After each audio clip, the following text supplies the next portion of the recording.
Everyone good morning. তো আজকে সানডের সকালের ব্রেকফাস্ট যেটা হবে ওটস ভালো করে গুঁড়ো করে নিয়েছি।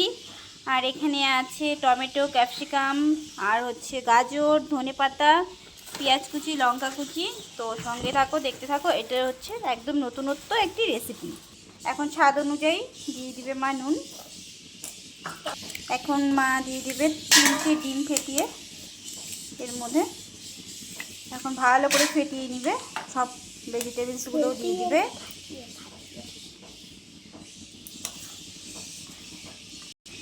যেহেতু আমার মেয়ে খাবে, কাঁচা লঙ্কাটা পরে দেওয়া হবে, শুধু পেঁয়াজ কুচিটা এখন দিবে। ওকে আগে করে দিয়ে তারপর আমাদেরটার মধ্যে ঝাল দেওয়া হবে। এখন দিয়ে দিচ্ছে মা স্বাদ অনুযায়ী চিনি। তো মা ভালো করে এটা হাতেই মেখে নিচ্ছে। দেখো বন্ধুরা, খুব সুন্দর করে মা ফেটে নিয়েছে। দেখো ফ্রেন্ডস, কি সুন্দর হয়ে গেছে। একটা প্রথমে করে নিয়েছে, এটা আমার মেয়ের জন্যে। পাপাই, তোর হয়ে গেছে, তোরটা তুই খেয়ে নে। তো বন্ধুরা, তোমরা একবার ট্রাই করো এইভাবে, সত্যি ভীষণ ভালো লাগবে খেতে। দেখো এইভাবে দিতে হবে, সুন্দর করে তোমরা এইভাবে টেনে টেনে দিয়ে দিবে। ঠিক আছে বন্ধুরা, চলো আবার নেক্সট কোনো ব্লগে তোমাদের সঙ্গে খুব তাড়াতাড়ি দেখা হচ্ছে। সবাই সুস্থ থেকো, ভালো থেকো, টাটা।